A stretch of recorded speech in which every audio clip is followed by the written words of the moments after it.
I'm going to bring up some issues about Matthew chapter 24 that people are having with it. Some are saying that it was only meant for the Jews.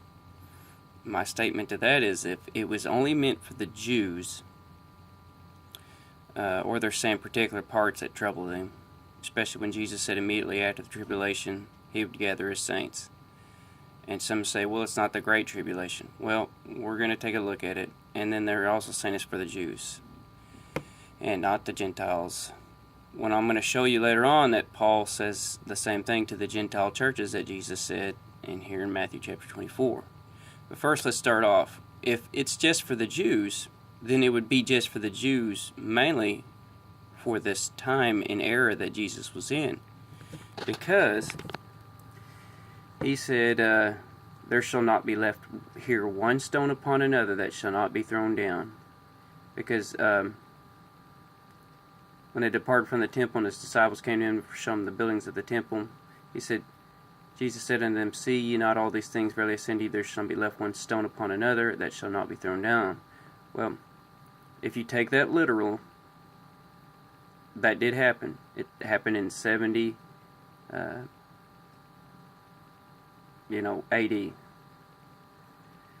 or C, they're saying now. And as he sat upon the Mount of Olives, his disciples came to him privately, saying, tell us, when shall these things be, and what shall be the sign of thy coming, and of the end of the world? So, the destruction right here had to deal with the end. We do know that the temple was destroyed, and one stone was, there wasn't one stone left upon another.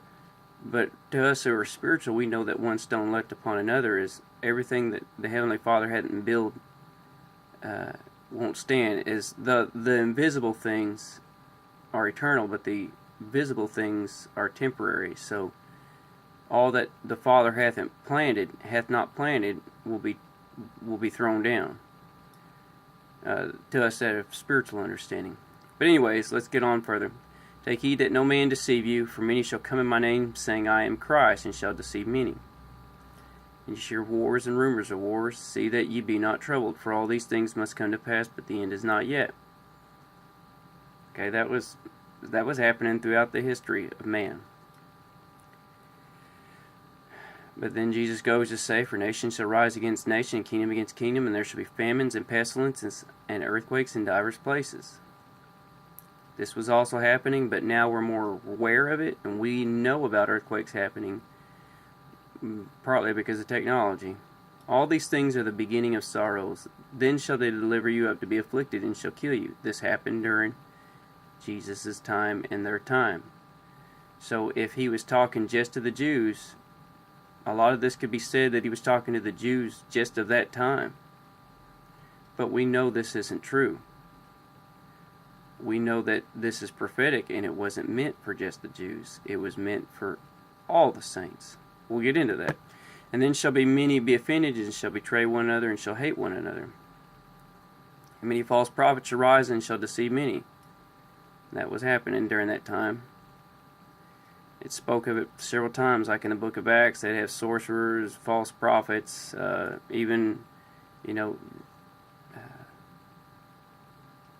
just throughout the history of the Jews, each time God rose up his prophets, the devil's prophets were risen up too. Like in Elijah, when all them prophets of Baal, he destroyed them. And that's just one example, but let's get on. And because iniquity shall abound, the love of many shall wax cold. But he that shall endure unto the end, the same shall be saved. Okay, at the beginning, they asked, this is how you know it's during this time. What shall be the sign of thy coming in the end of the world? This is when Jesus comes. But he that shall endure to the end shall be saved. And this gospel of the kingdom shall be preached in all the world for a witness unto all nations. And then shall the end come. Okay, so we know this is talking about the end. We know this gospel, which wasn't just... almost 100% of these Gospels was spoken to the Jews. Yep.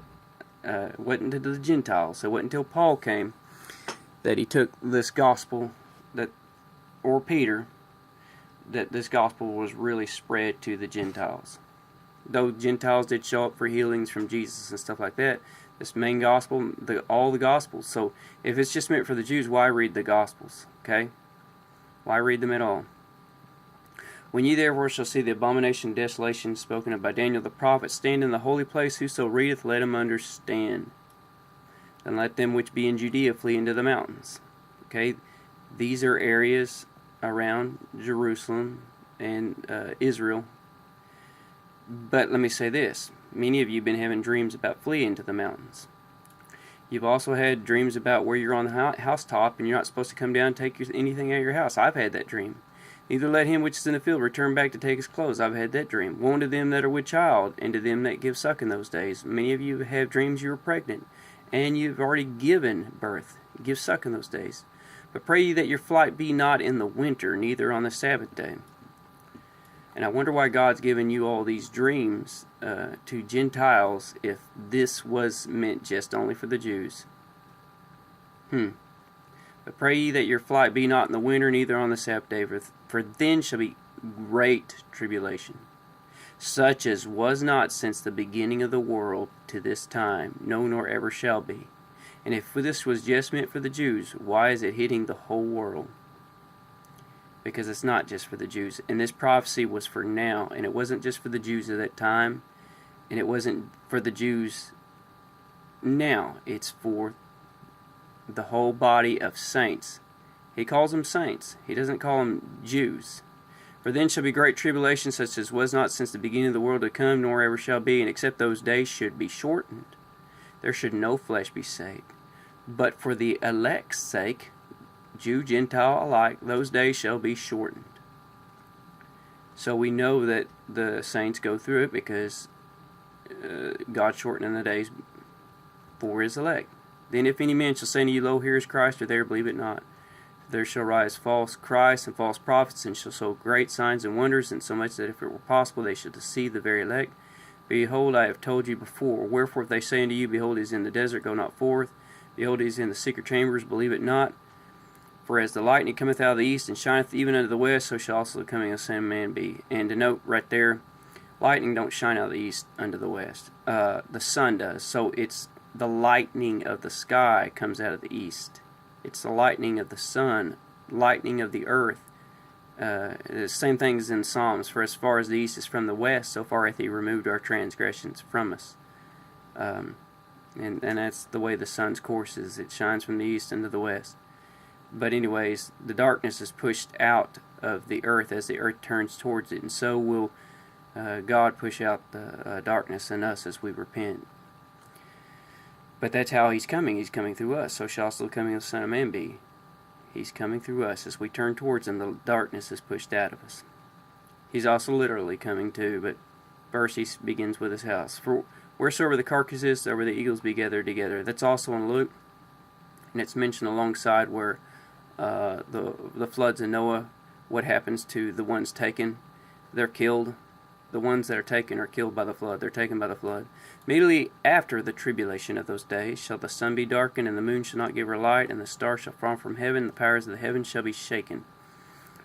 Okay, so we know that the moon's not giving her light, the stars are falling, and the powers of heaven shall be shaken. Now, there's more to this than what meets the eye, but this, you know by the sound of this is the end. And then shall appear the sign of the Son of Man in heaven, and then shall all the tribes. That Greek word is races, and it means all the races, not just it's not just tribes, it's not just Jews. And they shall see the Son of Man coming in the clouds of heaven with power and great glory, and he shall send his angels with a great sound of a trumpet, and they shall gather together his elect from the four winds. Okay, almost every verse in the Bible, it tells you that he sends his angels. And they gather together as elect from the four winds, from one end of heaven to the other. And I want to say this too: if he's gathering them, at the same time that they're being gathered, they're also following him.